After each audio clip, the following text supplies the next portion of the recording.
ঠান্ডা পড়তে না পড়তে আমরা বিভিন্ন রকম পিঠে বানিয়ে থাকি। তার মধ্যে আবার সংক্রান্তি গেল কালকে। আজকে আমি আপনাদের জন্য একটা চুষি পিঠে রেসিপি নিয়ে চলে এসেছি। এই পিঠেটা আমাদের বাড়িতে কালকে বানানো হয়েছিল। এছাড়াও নিশ্চয়ই সবার বাড়িতেই পুলি পিঠে বানানো হয় কালকে। বাঙালিদের পিঠে পার্বণ মানে বিভিন্ন রকমের ভ্যারাইটিস পিঠে। তার মধ্যে খুবই একটা পছন্দের পিঠে প্রত্যেকেরই এই চুষি পিঠে। চুষি পিঠে বানানোর কিন্তু কয়েকটা ট্রিক্স আছে। কিভাবে পারফেক্টলি চুষি পিঠে বানাবেন সেটা দেখার জন্য কিন্তু প্রথম থেকে শেষ পর্যন্ত ভিডিওটা স্কিপ না করে দেখতে হবে। প্রথমেই নিয়ে নিতে হবে দুধ। দুধ ছাড়া চুষি পিঠে বানানো একদমই প্রায় অসম্ভব ব্যাপার। সেই কারণে আমি প্রথমেই ফুল ফ্যাট মিল্ক 1 লিটার নিয়ে নিয়েছি। আমি খুব সামান্য পরিমাণেই চুষি পিঠে বানাবো। 1 কাপ চালের গুঁড়োর আমি আজকে চুষি পিঠে বানাবো। 1 কাপ চালের গুঁড়োতেই কিন্তু অনেকটা চুষি পিঠে বানানো যাবে। দেখুন, প্রথমেই দুধটাকে খুব ভালোভাবে গরম করে নিয়ে সাইডে রেখে দিলাম। কি কি ইনগ্রিডিয়েন্টস আমার এখন লাগছে আপনাদের আমি দেখিয়ে দিচ্ছি। খুবই সামান্য ইনগ্রিডিয়েন্টস দিয়ে আপনারা এই পিঠেটা বানাতে পারবেন। তবে মেন ইনগ্রিডিয়েন্টস হলো এখানে চালের গুঁড়ো। 1 কাপ পরিমাণে আমি এখানে চালের গুঁড়ো নিয়ে নিয়েছি একটা বাটির মধ্যে। দেখুন, চালের গুঁড়োটা সাইডে সরিয়ে রাখলাম। সাথে নিয়ে নিচ্ছি খেজুর গুড়ের পাটালি। খেজুর গুড়ের পাটালিটা আমি কিভাবে পিঠেতে ইউজ করব সেটা আমি আপনাদের দেখিয়ে দেবো কিছুক্ষণ পরই। যাতে ফ্লেভারটা ভালো হয় সেই কারণে আমি কিন্তু এখানে নিয়ে নিয়েছি 3টে এলাচ। এলাচটা ছোট এলাচই ইউজ করছি আমি। এতে গন্ধটা কিন্তু বেশ ভালো হয়।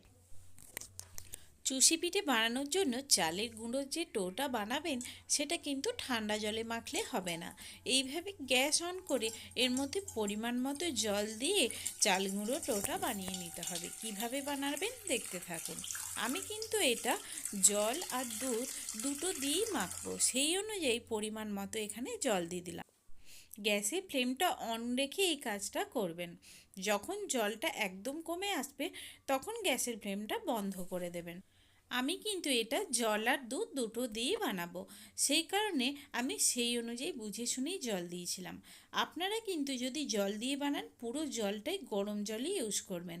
ঠান্ডা জল ইউজ করলে কিন্তু চুষি পিঠেগুলো একদম শক্ত হয়ে যাবে, খেতেও ভালো লাগবে না।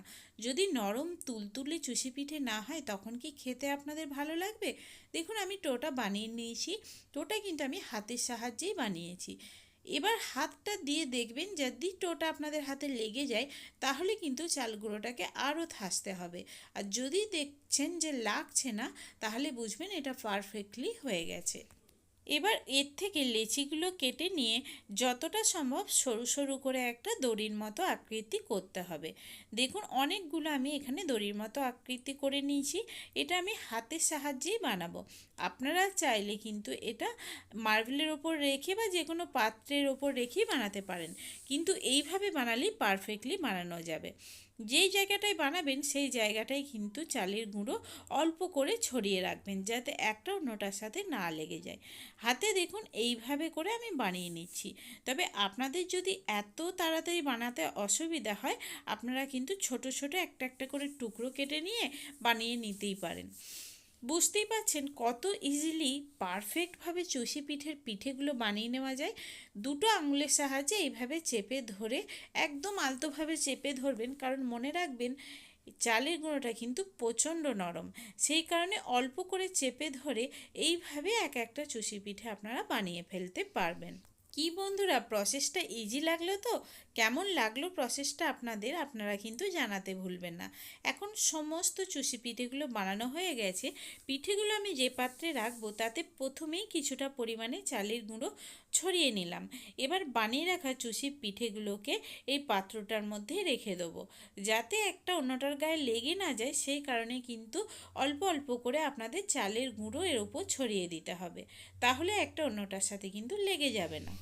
খেজুর গুড়ের সিজনে কি কেউ আর চিনি দিয়ে বানায় বলুন? সেই কারণেই তো আমি খেজুর গুড়ের পাটালি নিয়েছি। প্রথমেই পাটালিটাকে গ্রেট করে নিতে হবে, কারণ পাটালিটা যদি ওইভাবেই আপনারা দুধের মধ্যে দিয়ে দেন তাহলে কিন্তু ওটা গলতে অনেকটা টাইম লাগবে। সেই কারণে এইভাবে গ্রেট করে আমি একটা প্লেটের মধ্যে নিয়ে নিয়েছি পরিমাণ মতো। যদি পরে আরও লাগে তখন না হয় আরও কিছুটা পাটালি গুড় এইভাবে গ্রেট করেই দেওয়া যাবে দুধের ওপর। তবে প্রথমেই যদি বেশি মিষ্টি দিয়ে দিই তাহলে কিন্তু খেতে ভালো লাগবে না।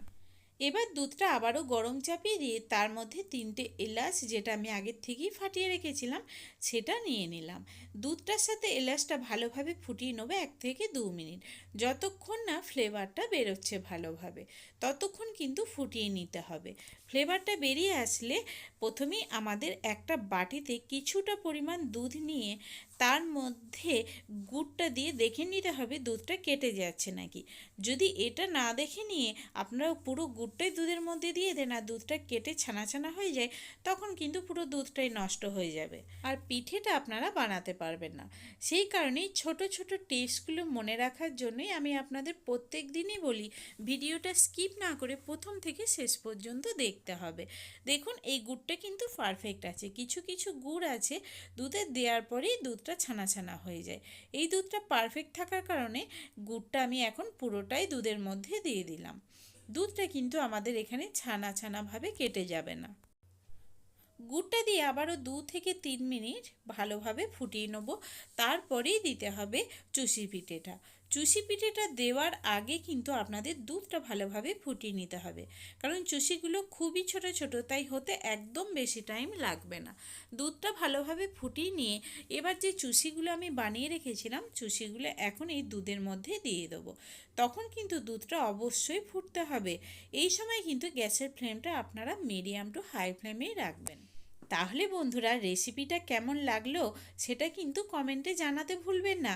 যদি ভালো লাগে প্রত্যেক দিনের মতো আজকেও রিকোয়েস্ট করব আপনাদের আমার চ্যানেলটা সাবস্ক্রাইব করে পাশে থাকা বেল ঘন্টিটা ক্লিক করে অল অপশনটা ক্লিক করে রাখবেন, যাতে প্রত্যেক দিনের নিত্য নতুন রেসিপি সবার প্রথম আপনাদের কাছেই পৌঁছে যায়। 2 থেকে 3 মিনিট পরেই দেখবেন চুষিগুলো এইভাবে উপরের দিকে ভেসে উঠেছে। তখনই বুঝবেন চুষিগুলো পারফেক্টলি বয়েল হয়ে গেছে। ওভার বয়েল হয়ে গেলে কিন্তু ঘাঁটা ঘাঁটা হয়ে যাবে, তখন খেতেও ভালো লাগবে না। সেই জন্যই আমি আপনাদের প্রথমে বলেছিলাম দুধটা যতটা ঘন করতে চাইবেন ততটা করে নিতে পারেন, তবে অবশ্যই এই কাজটা অনেকটা বুঝে শুনেই করতে হবে। চুষিগুলো দেওয়ার পর কিন্তু চুষিগুলোর মধ্যে অনেকটাই দুধ অ্যাবজর্ব করবে, তখন কিন্তু দুধটা অনেকটাই টাইট হয়ে যাবে। সেই কারণে দুধটা বুঝে শুনেই পাতলা রাখবেন।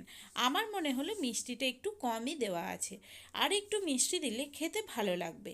সেই কারণে আমি আবারও নামানোর ঠিক 1 মিনিট আগে সামান্য একটু গুড় গ্রেট করে দিয়ে দিচ্ছি। আপনারা চাইলে কিন্তু ঝোলা গুড় দিয়েও করতে পারেন, তবে অবশ্যই আমি যেইভাবে দেখালাম সেইভাবে একবার দুধটাকে চেক করে নেবেন যে গুড়টা দেওয়ার পর দুধটা কেটে যাচ্ছে নাকি, না হলে পিঠেটা কিন্তু ভালো হবে না। ছানা ছানাভাবে যদি দুধটা কেটে যায় তখন সেই দুধেও আপনারা এই চুষি পিঠেটা বানাতে পারবেন না। সেই কারণেই কাজটা করে নেওয়া খুবই ইম্পর্ট্যান্ট। এখন আমাদের এই চুষি পিঠেটা রেডি হয়ে গেছে।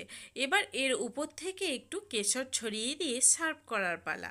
বুঝতেই পারলেন কত ইজিলি একটা চুষি পিঠের রেসিপি আপনারা বাড়িতেই বানিয়ে ফেলতে পারেন।